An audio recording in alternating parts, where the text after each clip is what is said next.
पिला माने आज आम पढ़ा चतुर्थ श्रेणीर साहित्य कड़िका पुस्तिकार जो प्रथम कविताटी आम पूर्ववर्ती श्रेणी आम पढ़ी आज तार शेष भागटी को पढ़ी नवा। तो मु कवितार जो द्वितीय पंक्ति अच्छी ताको पढ़ुची तुम मन देकी शुण। टिकी टिकी कटी तारका फुटी गगने नीति रातिर अंधार विनाशी तोफा करती क्षिति लोबे लोबे दया हृदय देई पारे जे नर से का बोलाए जगते दयामयंक चर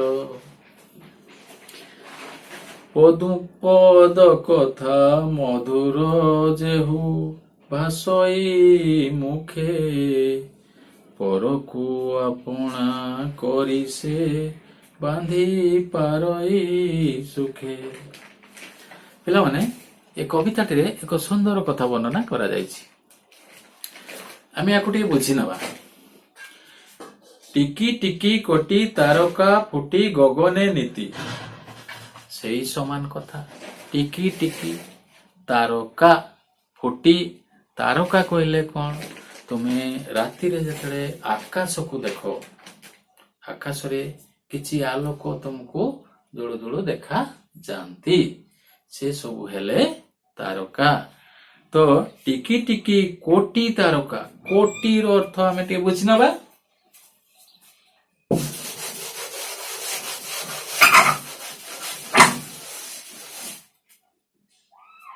कोटी देखो पिला माने कोरे ओकार टी कोटी रो अर्थ होची कोटिए संख्या।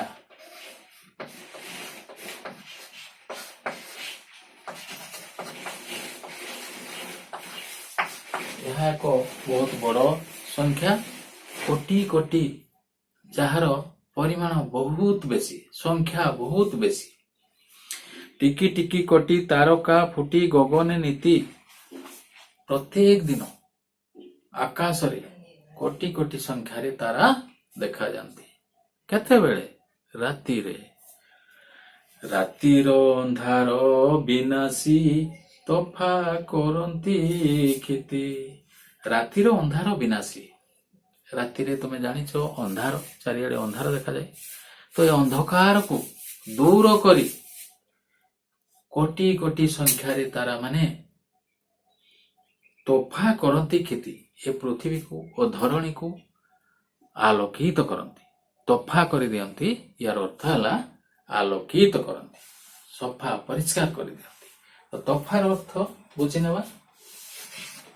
तोफा तोरे ओकार करे आकार तोफार अर्थ है सफा सफा बा आलोकित।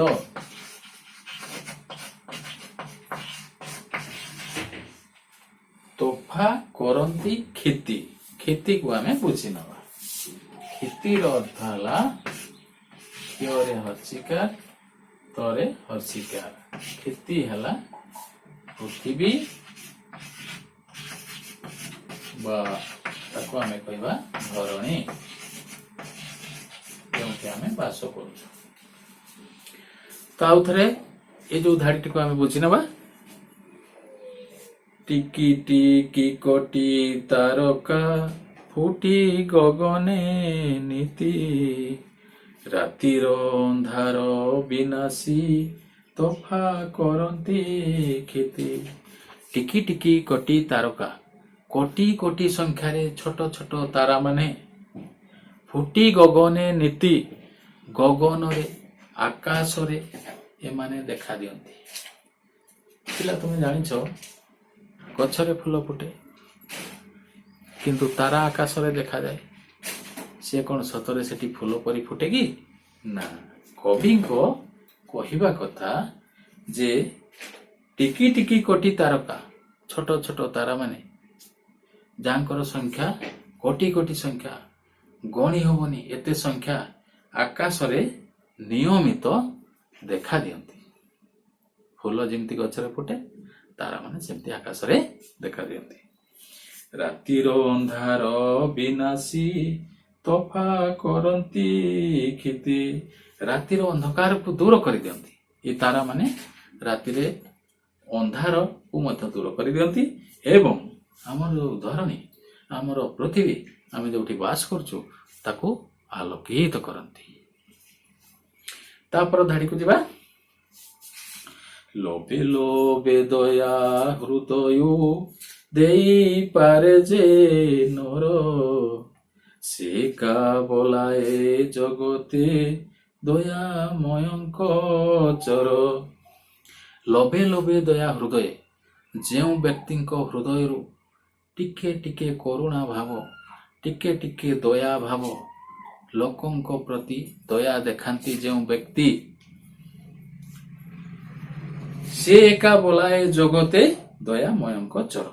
ସେଇ ବ୍ୟକ୍ତି ଜଣକ ପ୍ରମାଣ କରିଦିଅନ୍ତି, ଲୋକମାନେ ତାଙ୍କୁ ଚିହ୍ନନ୍ତି ଯେ ସେ ହେଉଛନ୍ତି ଦୟାମୟ ଭଗବାନଙ୍କର ଚର, ଅର୍ଥାତ ଭଗବାନଙ୍କର ସେ ଦୂତ। ଏଠି ଆମେ ଦେଖିବା ଲୋଭେ ଲୋଭେ। ଏ ଲୋଭେ ଲୋଭେ କହିଲେ କଣ ଟିକେ ବୁଝି ନେବା। ଦେଖ, ଲୋଭେ ଲୋଭେର ଅର୍ଥ ହଉଛି, ପିଲାମାନେ ଟିକେ ତମ ସାହିତ୍ୟ ଖାତାରେ ଲେଖି ନେଇଯାଅ। ଲୋଭେ ଲୋଭେ, ଲୋରେ ଓକା ବରେ ଏକା, ଲୋରେ ଓକା ବରେ ଏକା, ଲୋଭେ ଲୋଭେ। ଲୋଭେ ଲୋଭେ କହିଲେ ସେଇ ଟିକି ଟିକି ବା ଛୋଟ ଛୋଟ,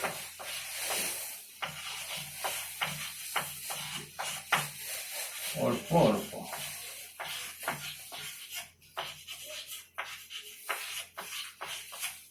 ଅଳ୍ପ ଅଳ୍ପ, ଟିକେ ଟିକେ। ଲୋଭେ ଲୋଭେ ଦୟା ହୃଦୟ, ଯେଉଁ ହୃଦୟରୁ, ଯେଉଁ ବ୍ୟକ୍ତିଙ୍କ ହୃଦୟରୁ ଟିକେ ଟିକେ ଦୟା ଭାବ ଆସେ, ଯିଏ ଦୟା ଭାବ ଅନ୍ୟକୁ ଦେଇପାରେ, ଯେଉଁ ନର ଟିକେ ଟିକେ ଦୟା ଅନ୍ୟକୁ ଦେଇପାରେ। ନର, ନର ଅର୍ଥ ଟିକେ ଆମେ ବୁଝିନେବା। ନର, ନର କହିଲେ ମାନବ ବା ମଣିଷ, ବ୍ୟକ୍ତି ବିଶେଷକୁ ବୁଝାଏ। ତ ଯେଉଁ ନର ତା ହୃଦୟରୁ କରୁଣା ଭାବ, ଦୟା ଭାବ ଅନ୍ୟ ପାଇଁ ଟିକେ ଦେଇପାରେ, ଅନ୍ୟ ସହିତ ସେ ବଣ୍ଟନ କରିପାରେ, ସେ ଏକା ବୋଲାଏ ଜଗତେ ଦୟାମୟଙ୍କ ଚର। ସେହି ବ୍ୟକ୍ତି ହେଉଛି ଦୟାମୟ ଭଗବାନଙ୍କର ଦୂତ। ସେ ହିଁ ଏଇ ଦୟା ଭାବ, ଏଇ କରୁଣା ଭାବର ବଣ୍ଟନ କରିଥାଏ। ସେ ଏକା ବୋଲାଏ ଜଗତେ ଦୟାମୟଙ୍କ ଚର। ତା ପରବର୍ତ୍ତୀ ପଦ ଦେଖିବା। ତା ପରବର୍ତ୍ତୀ ଧାଡ଼ିକୁ, ପଦୁ ପଦ କଥା ମଧୁର ଭାଷଇ ମୁଖେ, ପରକୁ ଆପଣା କରି ସେ ବାନ୍ଧି ପାରଇ ସୁଖେ।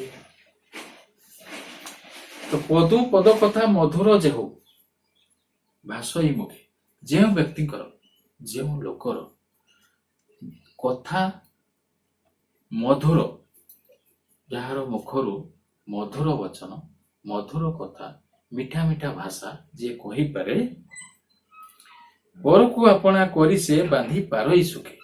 ସେ ଲୋକ, ସେ ବ୍ୟକ୍ତି ଅନ୍ୟକୁ ନିଜର କରିପାରେ, ପରକୁ ଆପଣାର କରିପାରେ।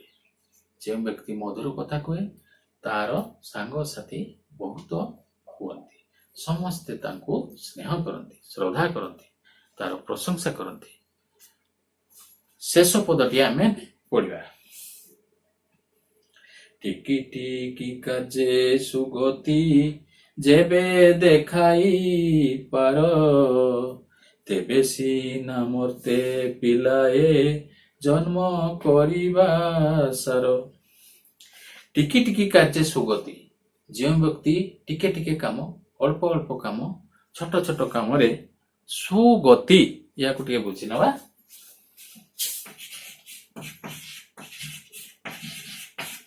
ସୁଗତି ମାନେ ଖ୍ୟାତି, ପ୍ରଶଂସା, ଉନ୍ନତି ଏହି ଅର୍ଥରେ ସୁଗତି ବୁଝାଇଥାଏ। ସୁଗତି କହିଲେ ଟିକି ଟିକି କାର୍ଯ୍ୟ ସୁଗତି। ଯେଉଁ ବ୍ୟକ୍ତି ଛୋଟ ଛୋଟ କାମରେ ଉନ୍ନତି ଆଣିଥାଏ, ନିଜର ପରାକାଷ୍ଠା ଦେଖାଇ ପାରିଥାଏ, ନିଜର ଦକ୍ଷତା ହାସଲ କରିପାରିଥାଏ, ତେବେ ସିନା ମୋତେ ପିଲାଏ ଜନ୍ମ କରିବା ସାର। ଯେଉଁ ବ୍ୟକ୍ତି ଛୋଟ ଛୋଟ କାମରେ ନିଜର ପାରଦର୍ଶିତା ଅର୍ଜନ କରିପାରେ, ସେହି ପ୍ରକାର ପିଲା ଏ ପୃଥିବୀରେ ସୃଷ୍ଟି ହେଲେ, ଜନ୍ମ ନେଲେ ଏ ପୃଥିବୀର ଉନ୍ନତି ହେବ। ତାଙ୍କ ଜୀବନ, ସେହି ପ୍ରକାର ପିଲାଙ୍କ ଜୀବନ ଧନ୍ୟ ହେବ। ସେମାନେ ସମାଜରେ, ଦେଶରେ, ଜାତିରେ, ସମଗ୍ର ବିଶ୍ୱରେ ଏକ ବିଶେଷ ସ୍ଥାନ ଅଧିକାର କରିବେ ଏବଂ ଲୋକମାନେ ତାଙ୍କୁ ପ୍ରଶଂସା କରିବେ। ଏସବୁ କାମ ଯେଉଁ ବ୍ୟକ୍ତିଙ୍କ ପାଖରେ ପ୍ରକାଶିତ ହୁଏ, ଯେଉଁ ବ୍ୟକ୍ତିଙ୍କ ଦ୍ୱାରା ସାଧିତ ହୁଏ, ଏହି ପ୍ରକାର ବ୍ୟକ୍ତିମାନେ ଏ ଧରଣୀର, ଏ ପୃଥିବୀର ଧନ୍ୟ, ଗର୍ବ ଏବଂ ତେବେ ଯାଇ ମୋତେ ପିଲାଏ ଜନ୍ମ କରିବା ସାର। ଏହି ପ୍ରକାର ପିଲା ମର୍ତ୍ତରେ ଜନ୍ମ ହେଲେ ସେମାନେ ଏ ପୃଥିବୀର ଧନ୍ୟ ବିବେଚିତ ହେବେ। ତ ପିଲାମାନେ, କବିତାଟି ଏବେ ସରିଯାଇଛି ଏବଂ ପ୍ରଶ୍ନ ମୋ ତରଫରୁ ତ ପ୍ରଶ୍ନ ଦିଆଯିବ। ପ୍ରଶ୍ନକୁ ଭିଡ଼ିଓ ତଳେ PDF ଫାଇଲରେ ମୁଁ ଦେବି।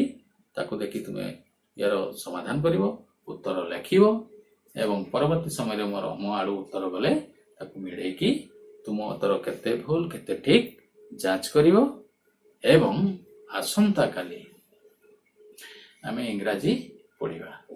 ତ ଆଜି ପାଇଁ ଏଇଠି ଆମେ ଶ୍ରେଣୀକୁ ବନ୍ଦ କରିବା। ଧନ୍ୟବାଦ।